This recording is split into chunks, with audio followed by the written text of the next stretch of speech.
VIRIATHUS was a shepherd. Shepherds in the ancient world often become guerrilla fighters and often become bandits. The reason for this is that to survive as a shepherd, you had to be a bit of a bandit. The Lusitanians are a tribe in Hispania who are quite advanced by the standards of the Hispanic peoples there. The Romans are mistrustful of the Lusitanians. They're a warrior people, there have been rebellions in Spain, and if Rome is going to keep a lid on its new province, then it needs to keep them in check. VIRIATHUS wants his people to be respected as equals of the Romans. He wants them to be able to live as dignified people and left alone to their own devices. To the Lusitanians, Roman occupation presented something frightening, something completely new, and something apparently unstoppable.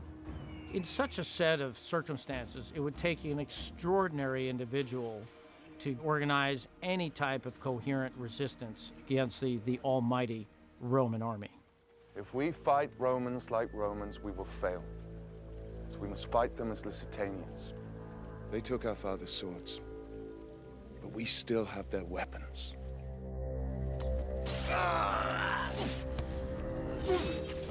VIRIATHUS was thrust into a situation he really didn't want. He was in a bit of a conundrum, and yet he had to take responsibility for his people, yet he faced a force that was virtually insurmountable. VIRIATHUS knew very well how to attack and retreat. This is what we call today guerrilla warfare.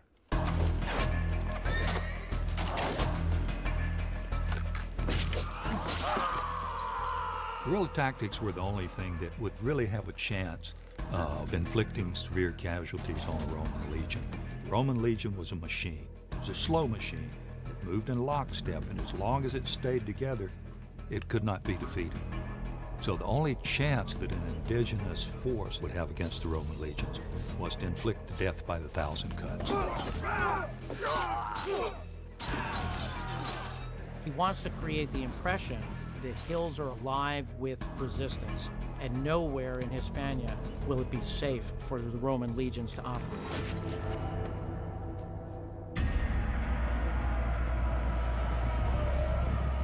VIRIATHUS' ambush at Tribula is a great shock to the Romans, and it's a great achievement for him and his army. It galvanizes opposition to Rome. The Romans respond by sending every year new praetors with armies trying to defeat them, and they fail. The Roman experience in Hispania has some parallels to the modern example of the U.S. Army in Vietnam. The enemy was invisible. It would attack and disappear, hit and run, and the morale of the troops would go down and down and down.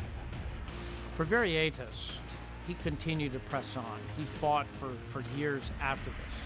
But at the end of the day, we have to remember that guerrilla warfare can only accomplish so much.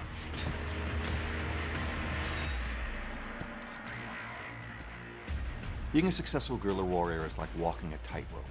You know that it's very difficult to keep your balance, and you know how easy it is for the enemy to get to you and how vulnerable you are. And VIRIATHUS understood that he couldn't keep fighting against Rome forever, and that's why he eventually decides to seek peace terms. In the final analysis, VIRIATHUS was betrayed by his own people. He sends 3 people off to negotiate the terms of a deal with the Roman leader, and in fact what those people end up by being is bribed to assassinate VIRIATHUS, and in fact he is killed by those people. You know, the Romans prefer to win on the battlefield, and they prefer to win by honorable means.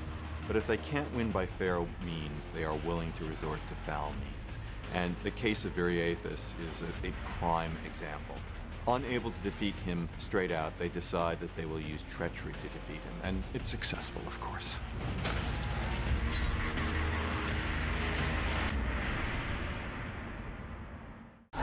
Strategists, tacticians, ever since, have striven to copy what the barbarians achieved because it represents tactical perfection. We know this land. This terrain is in our blood.